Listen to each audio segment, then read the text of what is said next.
Hello viewers, তোমরা আশা করি বুঝতেই পারছো আমি কি বিষয় নিয়ে আলোচনা করতে চাইছি। তো পশ্চিমবাংলায় যে ওএসিস স্কলারশিপটা দেওয়া হয় সেটা এসসি এসটি আর ওবিসি যে ক্যান্ডিডেট রয়েছে, other backward class, schedule caste এবং শিডিউল ট্রাইব, এই সমস্ত স্টুডেন্টদেরকে ওএসিস স্কলারশিপের আন্ডার থেকে স্কলারশিপ প্রদান করা হয়। তো এই স্কলারশিপের আবেদন প্রক্রিয়া বেশ কিছুদিন হলো শুরু হয়ে গেছে, যেটা অনলাইনে আবেদন করতে হয় তোমাদেরকে। সেটা ক্লাস 9 থেকে শুরু হয়।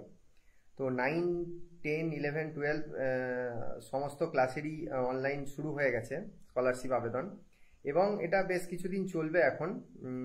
সেই জন্য আমার যেটা বলার, যে এই স্কলারশিপটা করার সময় সব থেকে বেশি প্রবলেমে পড়তে হয় স্টুডেন্টদেরকে, এবং টাকা পাওয়ার ক্ষেত্রে এই স্কলারশিপে কিন্তু প্রচুর সমস্যা আসে। তো সেই সমস্যাগুলো যাতে না হয় তার জন্যই তোমাদেরকে আমি আপডেটটা দেওয়ার জন্য আর কি ভিডিওটা বানাচ্ছি। তো যারা এই স্কলারশিপের আন্ডারে স্কলারশিপ পাওয়ার যোগ্য সেই সমস্ত স্টুডেন্টরা এই কথাগুলো একটু ভালো করে মাথায় রাখবে। তো এসসি এসটি আর ওবিসি যে সমস্ত ক্যান্ডিডেট রয়েছে তাদের এই স্কলারশিপে আবেদন করতে গেলে সর্বনিম্ন ক্লাস 9-এ পড়তে হবে, 8 পাস করে 9-এ পড়তে হবে।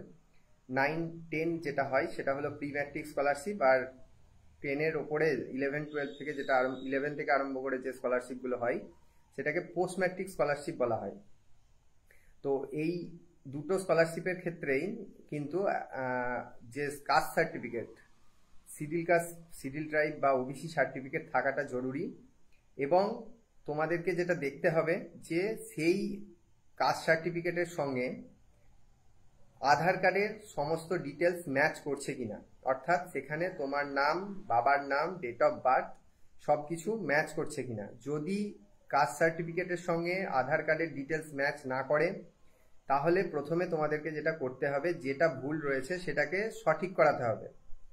এটা হলো সব থেকে বড় একটা গুরুত্বপূর্ণ বিষয়, না হলে স্কলারশিপে আবেদন করা যাবে না বা গেলেও টাকা কিন্তু পাবে না।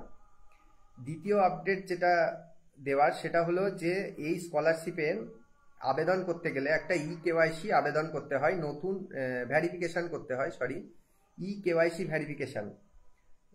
সেটা নতুনদের ক্ষেত্রে এবং রিনিউয়ালদের ক্ষেত্রে দুজনের ক্ষেত্রেই করতে হয়। তো সেটা করার জন্য কিন্তু ওটিপি ভ্যারিফাইড হলে সমস্যা হচ্ছে, স্কলারশিপ অ্যাকাউন্টে আসছে না। তো তাদেরকে বলবো, যে সমস্ত অনলাইন সেন্টারে তোমাদের বায়োমেট্রিক কেওয়াইসি করার সুবিধা রয়েছে, অর্থাৎ আঙুলের ছাপ দিয়ে কেওয়াইসি করা যাবে স্কলারশিপগুলোতে, সেই সমস্ত অনলাইন সেন্টারগুলো থেকে তোমরা আবেদনটা করবে। না হলেও কিন্তু পরবর্তী ক্ষেত্রে স্কলারশিপ আসতে প্রবলেম হতে পারে।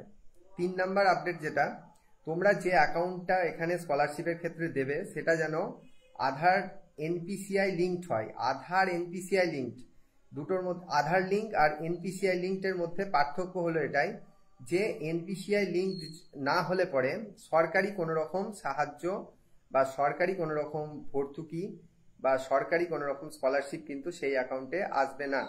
সেই জন্য আধারের সঙ্গে KYC verified NPCI linked account কিন্তু হতে হবে। যদি সেটা না থাকে ব্যাংক থেকে তোমরা চেক করে নেবে এবং সেটাকে করে নেবে। আর সব থেকে যেটা মানে সমস্যা যেটা হচ্ছে সেটা দেখছি অনেকেই আবেদন করার সময় তোমরা যেটা করছো, যে ইনকাম সার্টিফিকেট তোমরা দিচ্ছ, সেই ইনকাম সার্টিফিকেটে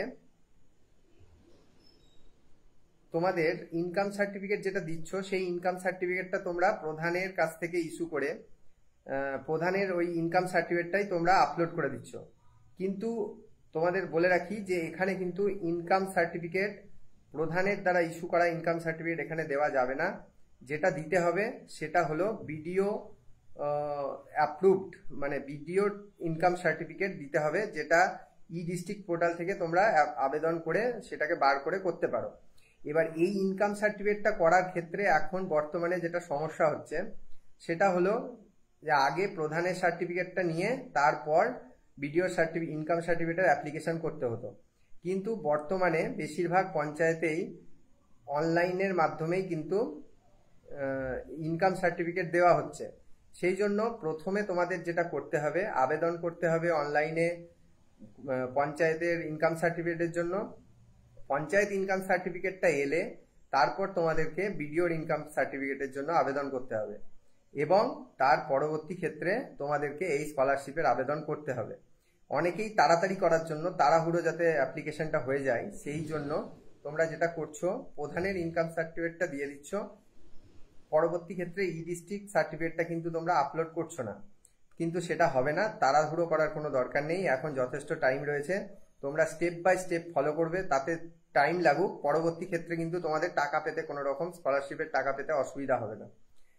আর ভালো করে অ্যাপ্লিকেশনটা করে তারপর সেটা স্কুল বা কলেজে জমা করে অ্যাপ্রুভ করলে পরে কিন্তু টাকা তোমরা অবশ্যই, মানে এই সমস্ত প্রসেসগুলো তোমরা যদি ঠিকঠাক মেনটেন করো, তাহলে অবশ্যই কিন্তু তোমাদের টাকা ঢুকতে কোনো রকম অসুবিধা হবে না।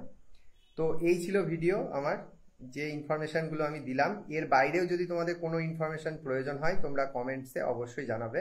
ভিডিওটা ভালো লাগলে তোমরা যে সমস্ত স্টুডেন্টদের মনে হয় এই ভিডিওটা দেখা দরকার, তাদের সঙ্গে শেয়ার করবে। ধন্যবাদ।